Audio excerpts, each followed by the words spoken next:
ಧರ್ಮಸ್ಥಳದಲ್ಲಿ ಶವ ಹೂತಿಟ್ಟ ವಿಚಾರಕ್ಕೆ ಸಂಬಂಧಪಟ್ಟಂತೆ ಎಷ್ಟೆಲ್ಲ ಚರ್ಚೆಗಳಾಗ್ತಾ ಇದೆ ಅನ್ನೋದನ್ನ ತಾವು ಗಮನಿಸ್ತಾ ಇದ್ದೀರಿ. ಈ ಮಧ್ಯೆ ವಿಶೇಷ ತನಿಖಾ ತಂಡ ರಚನೆ ಆಗಿದೆ.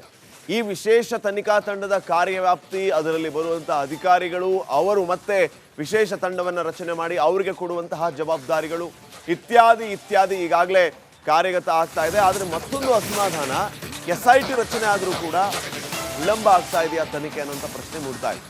ಶೀಘ್ರವೇ ತನಿಖೆ ಅಖಾಡಕ್ಕೆ SIT ಇಳಿಯುತ್ತೆ. SIT ತನಿಖೆಯ ವಿಚಾರವಾಗಿ ಮೊದಲು ತನಿಖಾಧಿಕಾರಿಯಿಂದ ಕೇಸ್ ಫೈಲ್ ಹಸ್ತಾಂತರ ಆಗುತ್ತೆ. ನಂತರ ಅನಾಮಧೇಯ ವ್ಯಕ್ತಿ ವಶಕ್ಕೆ ಪಡೆದು ವಿಚಾರಣೆ ಆಗುತ್ತೆ. ಬೆಳ್ತಂಗಡಿ ಧರ್ಮಸ್ಥಳ ಭಾಗದಲ್ಲಿ ಕಾಣೆಯಾದವರ ಮಾಹಿತಿ ಸಂಗ್ರಹ ಆಗುತ್ತೆ. ಸಂಬಂಧಪಟ್ಟ ಪೊಲೀಸ್ ಠಾಣೆಯಲ್ಲಿ ಮಾಹಿತಿಗಳನ್ನು ಸಂಗ್ರಹ ಮಾಡ್ತಾರೆ.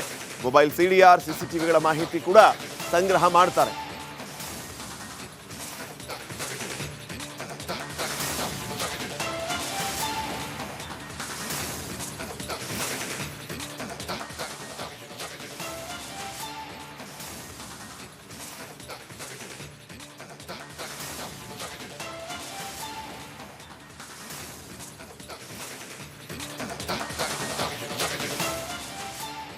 ಇನ್ನು ವಿಶೇಷ ತನಿಖಾ ತಂಡ ರಚನೆ ಆದ ನಂತರವೂ ಕೂಡ ತನಿಖೆ ವಿಳಂಬ ಆಗ್ತಾ ಇರೋದಕ್ಕೆ ಹಿರಿಯ ವಕೀಲ ಬಾಲನ್ ಅವರು ಅಸಮಾಧಾನವನ್ನು ವ್ಯಕ್ತಪಡಿಸಿದ್ದಾರೆ. ಇಷ್ಟು ದಿನಗಳ ನಂತರ ಸರ್ಕಾರ SITಯನ್ನು ರಚನೆ ಮಾಡಿತು. ಆ SIT ಕೂಡಲೇ ಚಾರ್ಜ್ ತಗೊಂಡು ಕೆಲಸ ಮಾಡಬೇಕಾಗಿತ್ತು, ತನಿಖೆಗೆ ಮುಂದಾಗಬೇಕಾಗಿತ್ತು. ಆದರೆ ಇನ್ನೂ ಕೂಡ ಅದು ಆಗ್ತಾ ಇಲ್ಲ ಅನ್ನುವಂಥದ್ದು ಬಾಲನ್ ಅವರ ಅಭಿಪ್ರಾಯ. ಸಾಕ್ಷಿದಾರ ಹೇಳಿರೋ ಎಲ್ಲರನ್ನು ಬಂಧಿಸುವಂತೆ ಅವರು ಆಗ್ರಹಿಸ್ತಾ ಇದ್ದಾರೆ. ಸಾಕ್ಷಿದಾರನ ಬ್ರೈನ್ ಮ್ಯಾಪಿಂಗ್ ಹೇಳಿಕೆಗೂ ಸಿಡಿಮಿಡಿಗೊಂಡಿದ್ದಾರೆ. ಸುಪ್ರೀಂ ಕೋರ್ಟ್ ತೀರ್ಪನ್ನು ಉಲ್ಲೇಖಿಸಿ ಪೊಲೀಸರಿಗೆ ಎಚ್ಚರಿಕೆ ನೀಡಿದ್ದಾರೆ ವಕೀಲ S ಬಾಲನ್ ಅವರು. ರಿಪಬ್ಲಿಕ್ ಕನ್ನಡಕ್ಕೆ ವಕೀಲ ಬಾಲನ್ ಎಕ್ಸ್ಕ್ಲೂಸಿವ್ ಆಗಿ ಹೇಳಿಕೆಯನ್ನು ಕೊಟ್ಟಿದ್ದಾರೆ. SIT ತನಿಖೆ ವಿಳಂಬ ಮಾಡ್ತಾ ಇದೆ ಅಂತ ಹೇಳಿ ಅವರು ಕಿಡಿಕಾರಿದ್ದಾರೆ. ಈ ಅತ್ಯಾಚಾರ, ಹಿಂಸಾಚಾರ, ಹುಡುಗಿಯರು ಅಂದರೆ school going children, school skirt ಅಂಥದವ್ರನ್ನು ರೇಪು ಮರ್ಡರು ಆಗಿದೆ. ಸುಮಾರು ಜನ ಬ್ರಾಹ್ಮಣ ಹುಡುಗಿಯರನ್ನೇ ಮರ್ಡರ್ ಆಗಿದೆ, ರೇಪು ಆಗಿದೆ. ಅವ್ರು ಹೆಣ ಬಿದ್ದಾಗ ನೋಡಿದರೆ ಅಂಡರ್ ಗಾರ್ಮೆಂಟು ತೆಗೆದು ಬಿಸಾಕಿದ್ದಾರೆ, ಡಿಸ್ಟರ್ಬ್ ಆಗಿದೆ. ಅವರ ವಜೈನಾದಲ್ಲಿ ರಕ್ತ ಬರುತ್ತಿತ್ತು. ರೇಪ್ ಇದು ಸೀರಿಯಲ್ ರೇಪ್, ಸೀರಿಯಲ್ ಕಿಲ್ಲಿಂಗ್ 1979ನೇ ಇಸ್ವಿಯಿಂದ ಇವತ್ತುವರೆಗೆ ನಡೀತಾ ಇದೆ. ಅಂದ್ರೆ ಈಗ ಡಿಫೆನ್ಸ್ ಥಿಯರಿ ಸೆಟಪ್ ಮಾಡ್ತಾ ಇದ್ದಾರೆ. ಧರ್ಮಸ್ಥಳದಲ್ಲಿ ಶವ ಹೂತಿಟ್ಟ ವಿಚಾರಕ್ಕೆ ಸಂಬಂಧಪಟ್ಟಂತೆ ಎಷ್ಟೆಲ್ಲ ಚರ್ಚೆಗಳಾಗ್ತಾ ಇದೆ ಅನ್ನೋದನ್ನ ತಾವು ಗಮನಿಸ್ತಾ ಇದ್ದೀರಿ. ಈ ಮಧ್ಯೆ ವಿಶೇಷ ತನಿಖಾ ತಂಡ ರಚನೆ ಆಗಿದೆ. ಈ ವಿಶೇಷ ತನಿಖಾ ತಂಡದ ಕಾರ್ಯವ್ಯಾಪ್ತಿ, ಅದರಲ್ಲಿ ಬರುವಂತಹ ಅಧಿಕಾರಿಗಳು, ಅವರು ಮತ್ತೆ ವಿಶೇಷ ತಂಡವನ್ನು ರಚನೆ ಮಾಡಿ ಅವರಿಗೆ ಕೊಡುವಂತಹ ಜವಾಬ್ದಾರಿಗಳು ಇತ್ಯಾದಿ ಈಗಾಗಲೇ ಕಾರ್ಯಗತ ಆಗ್ತಾ ಇದೆ. ಆದರೆ ಮತ್ತೊಂದು ಅಸಮಾಧಾನ, SIT ರಚನೆ ಆದರೂ ಕೂಡ ವಿಳಂಬ ಆಗ್ತಾ ಇದೆಯಾ ತನಿಖೆ ಅನ್ನುವಂಥ ಪ್ರಶ್ನೆ ಮೂಡ್ತಾ ಇದೆ. ಶೀಘ್ರವೇ ತನಿಖೆ ಅಖಾಡಕ್ಕೆ SIT ಇಳಿಯುತ್ತೆ. SIT ತನಿಖೆಯ ವಿಚಾರವಾಗಿ ಮೊದಲು ತನಿಖಾಧಿಕಾರಿಯಿಂದ ಕೇಸ್ ಫೈಲ್ ಹಸ್ತಾಂತರ ಆಗುತ್ತೆ. ನಂತರ ಅನಾಮಧೇಯ ವ್ಯಕ್ತಿ ವಶಕ್ಕೆ ಪಡೆದು ವಿಚಾರಣೆ ಆಗುತ್ತೆ. ಬೆಳ್ತಂಗಡಿ ಧರ್ಮಸ್ಥಳ ಭಾಗದಲ್ಲಿ ಕಾಣೆಯಾದವರ ಮಾಹಿತಿ ಸಂಗ್ರಹ ಆಗುತ್ತೆ.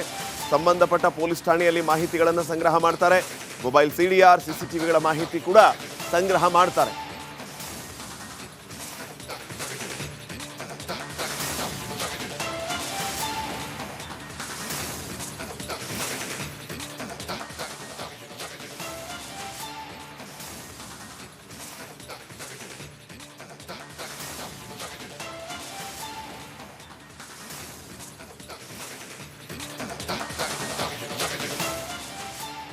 ಇನ್ನು ವಿಶೇಷ ತನಿಖಾ ತಂಡ ರಚನೆ ಆದ ನಂತರವೂ ಕೂಡ ತನಿಖೆ ವಿಳಂಬ ಆಗ್ತಾ ಇರೋದಕ್ಕೆ ಹಿರಿಯ ವಕೀಲ ಬಾಲನ್ ಅವರು ಅಸಮಾಧಾನವನ್ನು ವ್ಯಕ್ತಪಡಿಸಿದ್ದಾರೆ.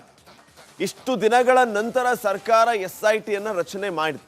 ಆ SIT ಕೂಡಲೇ ಚಾರ್ಜ್ ತಗೊಂಡು ಕೆಲಸ ಮಾಡಬೇಕಾಗಿತ್ತು, ತನಿಖೆಗೆ ಮುಂದಾಗಬೇಕಾಗಿತ್ತು. ಆದರೆ ಇನ್ನೂ ಕೂಡ ಅದು ಆಗ್ತಾ ಇಲ್ಲ ಅನ್ನುವಂಥದ್ದು ಬಾಲನ್ ಅವರ ಅಭಿಪ್ರಾಯ. ಸಾಕ್ಷಿದಾರ ಹೇಳಿರೋ ಎಲ್ಲರನ್ನು ಬಂಧಿಸುವಂತೆ ಅವರು ಆಗ್ರಹಿಸ್ತಾ ಇದ್ದಾರೆ. ಸಾಕ್ಷಿದಾರನ ಬ್ರೈನ್ ಮ್ಯಾಪಿಂಗ್ ಹೇಳಿಕೆಗೂ ಸಿಡಿಮಿಡಿಗೊಂಡಿದ್ದಾರೆ.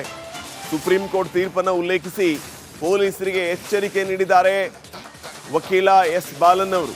ರಿಪಬ್ಲಿಕ್ ಕನ್ನಡಕ್ಕೆ ವಕೀಲ ಬಾಲನ್ ಎಕ್ಸ್ಕ್ಲೂಸಿವ್ ಆಗಿ ಹೇಳಿಕೆಯನ್ನು ಕೊಟ್ಟಿದ್ದಾರೆ. SIT ತನಿಖೆ ವಿಳಂಬ ಮಾಡ್ತಾ ಇದೆ ಅಂತ ಹೇಳಿ ಅವರು ಕಿಡಿಕಾರಿದ್ದಾರೆ.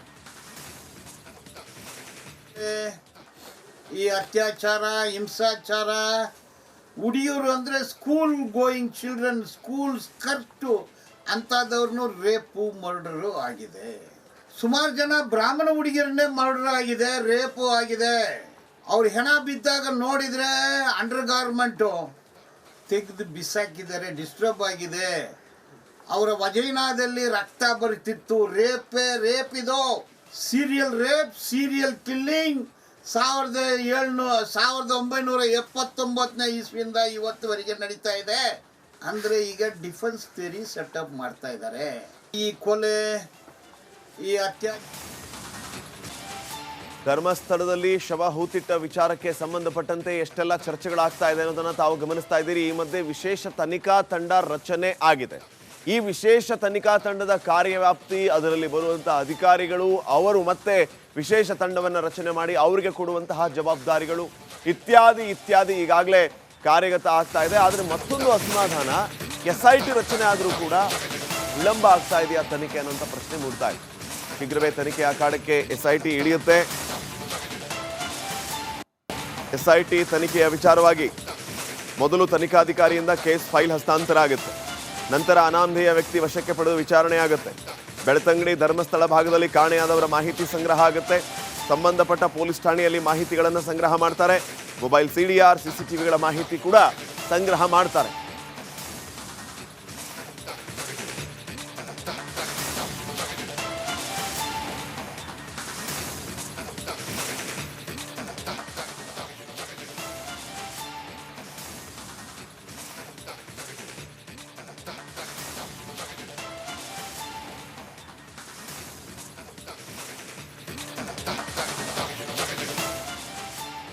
ಇನ್ನು ವಿಶೇಷ ತನಿಖಾ ತಂಡ ರಚನೆ ಆದ ನಂತರವೂ ಕೂಡ ತನಿಖೆ ವಿಳಂಬ ಆಗ್ತಾ ಇರೋದಕ್ಕೆ ಹಿರಿಯ ವಕೀಲ ಬಾಲನ್ ಅವರು ಅಸಮಾಧಾನವನ್ನು ವ್ಯಕ್ತಪಡಿಸಿದ್ದಾರೆ. ಇಷ್ಟು ದಿನಗಳ ನಂತರ ಸರ್ಕಾರ SITಯನ್ನು ರಚನೆ ಮಾಡಿತು. ಆ SIT ಕೂಡಲೇ ಚಾರ್ಜ್ ತಗೊಂಡು ಕೆಲಸ ಮಾಡಬೇಕಾಗಿತ್ತು, ತನಿಖೆಗೆ ಮುಂದಾಗಬೇಕಾಗಿತ್ತು. ಆದರೆ ಇನ್ನೂ ಕೂಡ ಅದು ಆಗ್ತಾ ಇಲ್ಲ ಅನ್ನುವಂಥದ್ದು ಬಾಲನ್ ಅವರ ಅಭಿಪ್ರಾಯ. ಸಾಕ್ಷಿದಾರ ಹೇಳಿರೋ ಎಲ್ಲರನ್ನೂ ಬಂಧಿಸುವಂತೆ ಅವರು ಆಗ್ರಹಿಸ್ತಾ ಇದ್ದಾರೆ. ಸಾಕ್ಷಿದಾರನ ಬ್ರೈನ್ ಮ್ಯಾಪಿಂಗ್ ಹೇಳಿಕೆಗೂ ಸಿಡಿಮಿಡಿಗೊಂಡಿದ್ದಾರೆ. ಸುಪ್ರೀಂ ಕೋರ್ಟ್ ತೀರ್ಪನ್ನು ಉಲ್ಲೇಖಿಸಿ ಪೊಲೀಸರಿಗೆ ಎಚ್ಚರಿಕೆ ನೀಡಿದ್ದಾರೆ ವಕೀಲ S ಬಾಲನ್ ಅವರು. ರಿಪಬ್ಲಿಕ್ ಕನ್ನಡಕ್ಕೆ ವಕೀಲ ಬಾಲನ್ ಎಕ್ಸ್ಕ್ಲೂಸಿವ್ ಆಗಿ ಹೇಳಿಕೆಯನ್ನು ಕೊಟ್ಟಿದ್ದಾರೆ. SIT ತನಿಖೆ ವಿಳಂಬ ಮಾಡ್ತಾ ಇದೆ ಅಂತ ಹೇಳಿ ಅವರು ಕಿಡಿಕಾರಿದ್ದಾರೆ. ಈ ಅತ್ಯಾಚಾರ, ಹಿಂಸಾಚಾರ, ಹುಡುಗಿಯರು ಅಂದರೆ school going children, school skirt ಅಂಥದ್ದವ್ರನ್ನೂ ರೇಪು ಮರ್ಡರು ಆಗಿದೆ. ಸುಮಾರು ಜನ ಬ್ರಾಹ್ಮಣ ಹುಡುಗಿಯರನ್ನೇ ಮರ್ಡರ್ ಆಗಿದೆ, ರೇಪು ಆಗಿದೆ. ಅವ್ರು ಹೆಣ ಬಿದ್ದಾಗ ನೋಡಿದರೆ ಅಂಡರ್ ಗಾರ್ಮೆಂಟು ತೆಗೆದು ಬಿಸಾಕಿದ್ದಾರೆ, ಡಿಸ್ಟರ್ಬ್ ಆಗಿದೆ. ಅವರ ವಜೈನಾದಲ್ಲಿ ರಕ್ತ ಬರುತ್ತಿತ್ತು. ರೇಪ್ ಇದು ಸೀರಿಯಲ್ ಕಿಲ್ಲಿಂಗ್ 1979 ಇಸ್ವಿಯಿಂದ ಇವತ್ತುವರೆಗೆ ನಡೀತಾ ಇದೆ. ಅಂದರೆ ಈಗ ಡಿಫೆನ್ಸ್ ಥಿಯರಿ ಸೆಟಪ್ ಮಾಡ್ತಾ ಇದ್ದಾರೆ. ಈ ಕೊಲೆ,